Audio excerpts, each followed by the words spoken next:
ইতিহাসের পাতা ঘাটতে গিয়ে নেইমারের ইতিহাস দেখলে আপনি আটকে উঠবেন। ফুটবল ইতিহাসে সেরা কামব্যাকের গল্পটি এই মহানায়কের নামেই লেখা আছে। শেষ 5 মিনিটে দুর্ধর্ষ 3 গোলে অবদান রেখে সে বুঝিয়ে দিয়েছিল ফুটবল তার পায়ের জাদু। সেদিন অবাক হয়েছিল মাঠে থাকা হাজার হাজার দর্শক, কোচ, এমনকি সতীর্থ লিওনেল মেসিও। সবাই অবাক হয়ে তাকিয়েছিলেন ব্রাজিলিয়ান এই সুপারস্টারের দিকে। কি হয়েছিল সেদিন? 5 মিনিটে নেইমার কি করেছিল? কেনই বা এই সময়টাকে বলা হয়ে থাকে ইতিহাসের সেরা কামব্যাক? চলুন বিস্তারিত দেখি। উয়েফা চ্যাম্পিয়ন্স লিগের রাউন্ড 16 কোয়ার্টার ফাইনালের লক্ষ্যে মাঠে নেমেছিল পিএসজি বনাম বার্সেলোনা। নেইমার, মেসি, সুয়ারেজের মতো বাঘা বাঘা তারকা থাকতেও প্রথম লেগে পিএসজি 4-0 ব্যবধানে হারিয়েছিল বার্সাকে। অর্থাৎ দ্বিতীয় লেগে বার্সাকে ম্যাচ জিতে করতে হবে 5টি গোল। সবাই হাল ছেড়ে দিয়েছিল। স্বাভাবিকভাবে এমন ব্যবধানে ম্যাচ জিতা সত্যি অসম্ভব, কিন্তু সেদিন ব্রাজিলের এক নায়ক বলেছিল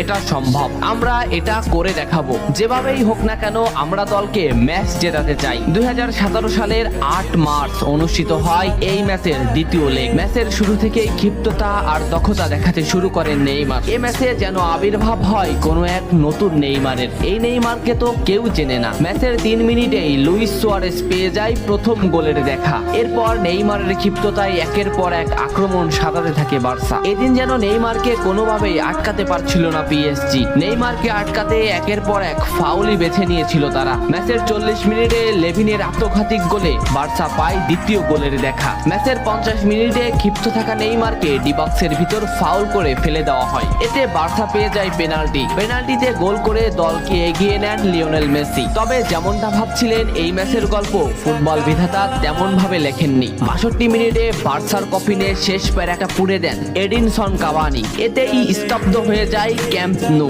আশা ছেড়ে দেন বার্সা কোচ লুইস এনরিক। শুধু কি তাই, স্তব্ধ হয়ে যান লিওনেল মেসিও। তবে সেদিন একজন দমে যায়নি। নামটা কি কমেন্ট করে জানান। বার্সা গোল হজমের পর লিওনেল মেসি ম্যাচের সম্পূর্ণ দায়িত্ব দেন নেইমারের উপর। আবারও শুরু হলো খেলা। ডি বক্সের বাইরে নেইমারকে ফাউল করে ডি মারিয়া। এই পজিশনে 88 মিনিটে বার্সা একটা ফ্রি কিক পায়। তবে এই ফ্রি কিকের দায়িত্ব নেইমারের কাছে বুঝিয়ে দেন মেসি। শট করেন নেইমার এবং করেন অসাধারণ গোল। এই ফ্রি কিকটা বার্সার ইতিহাসের সেরা ফ্রি কিকের একটি হয়ে রয়েছে। এর 2 মিনিট পর সুয়ারেজকে আঘাত করে পেনাল্টি পায় বার্সা। পেনাল্টি নিতে আসেন নেইমার জুনিয়র। সেদিন বার্সা নেইমারের উপরেই আস্থা খুঁজে পেয়েছিল। পেনাল্টিতে